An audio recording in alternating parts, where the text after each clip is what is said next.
This week on TriCenter, Big Maddie Reed bags the world's most popular triathlon.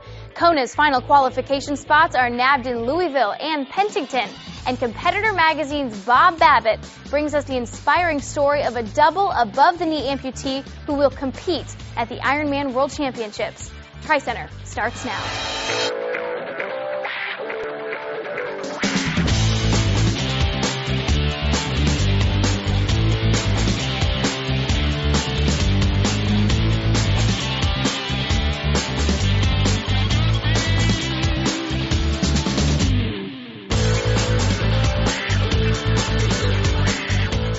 Welcome to TriCenter. Thanks for joining us. I'm Ann Westling, and this is the very first episode of TriCenter, a weekly news show that will take you inside the world of triathlon.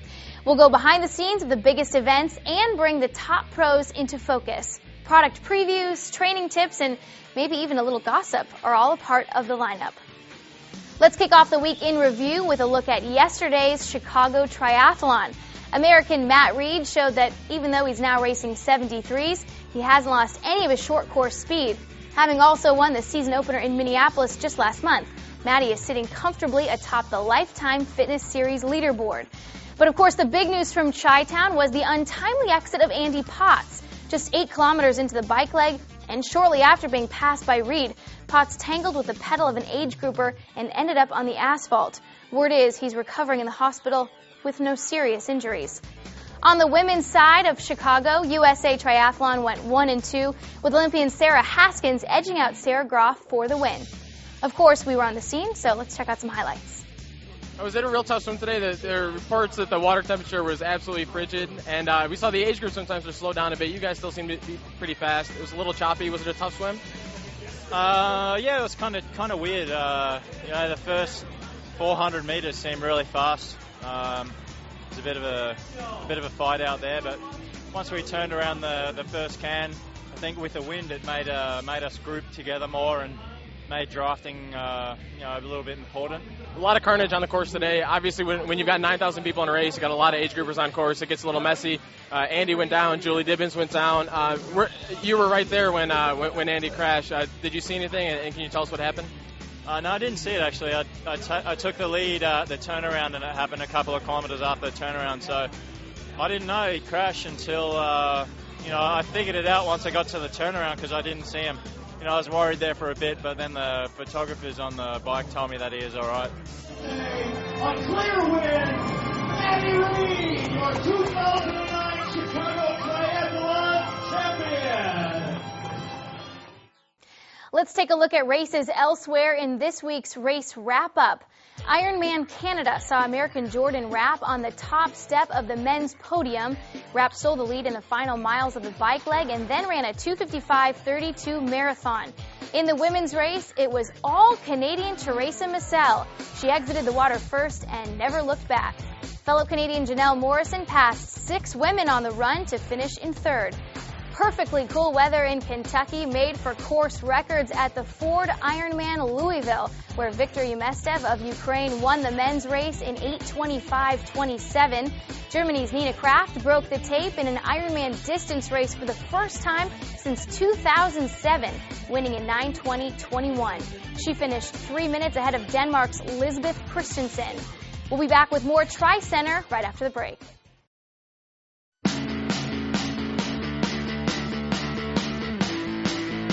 The inherent value of a Range Rover Sport easily handles the ups and downs of sand, mud, and the economy.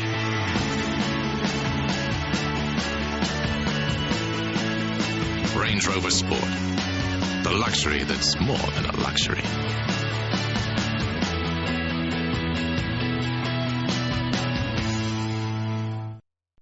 Next up, we answer your questions on TriTalk.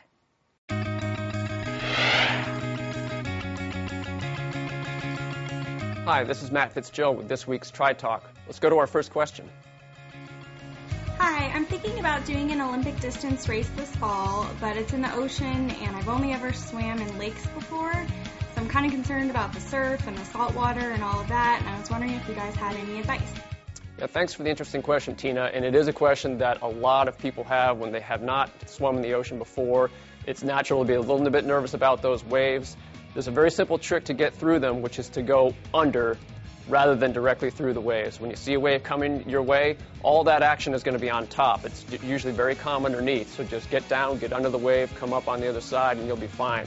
If you have a chance just to practice this even once, perhaps the day before the race, when you arrive at the race site, you'll be much more comfortable when the actual race starts. Hi.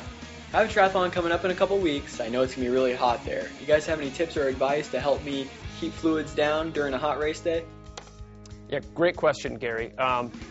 Here's the deal. When the hotter the weather gets, usually the thirstier you are and the more receptive your body is to taking in fluids. So your body kind of naturally adjusts. If you have the fluids available, you will be able to drink more. What you heard about in the World Championships had to do with some runners who actually have trouble taking in fluids in all kinds of weather. So if you're not one of those people, and generally you are able to drink as much as you need to in cooler events, you should be just fine in Chicago in a hot weather race. That's this week's Tri Talk. TriCenter will be right back after this short break. I'm a Tour de France stage winner. I'm an Olympic medalist. I'm a son. I am a husband. And because I'm all of these, I ride with my road ID. It's who I am. With me is Competitor Magazine editor and Ironman Hall of Famer Bob Babbitt. Now, Rudi Garcia Tolson is a double above-the-knee amputee, and he will be competing at Kona. Bob, October 10th is just around the corner. What can we expect to see from Rudi on the Big Island? You know, it's D-Day for Rudi. It's something he's been gearing up for since he was a little boy. He's always wanted to do Ironman, and being a double above-knee amputee, is unbelievable for him to be even trying this. He doesn't have quads or hamstrings, so he's propelling himself through this bike ride with just his glute muscles, which means the challenge for him is to finish by 5:30 in the afternoon. Wow, and you just met up with him recently, right? We did. We spent some time on Saturday with him and his training partner, David Bailey, who's a world champion in the hand cycle division, and we put together a little piece that I think you'll like. Rudi Garcia Tolson is 20 years old. He's missing both legs above the knee, and he's won 2 Paralympic gold medals in swimming. His next goal, the Ironman Triathlon. Yeah, when I was born with a birth defect, and basically I couldn't walk. So the first 5 years of my life, I was in and out of wheelchairs, and I really wanted to go out and play with my brother and just go have fun like a normal kid.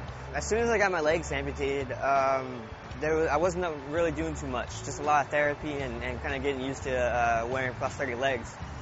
So I really didn't kind of look out and see what kind of sports I wanted to do. So my dad suggested, hey, why don't you try swimming? So, I kept training, and I got good at swimming, and I started beating kids with legs, and that's when I knew that, this is what I want to do. I want to change perceptions. I want to show people what someone with no legs can do. My motto is a brave heart is a powerful weapon. I think everyone who does an Ironman or half Ironman has to have a brave heart. Because, getting through the last 10, 20 miles for everyone is hard. So, it becomes mind over matter, and having a brave heart, it gets you through the finish line, Having a brave heart, it gets the job done. On this particular day, Rudi is training with David Bailey, who knows a little bit about overcoming adversity. Bailey was a motocross champion when he was paralyzed in a crash, but he came back from that to become the 2000 Ironman world champion in the hand cycle division.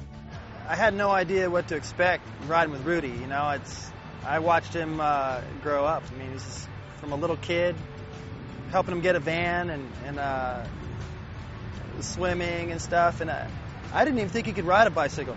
I was like, how in the world is he going to be able to do that?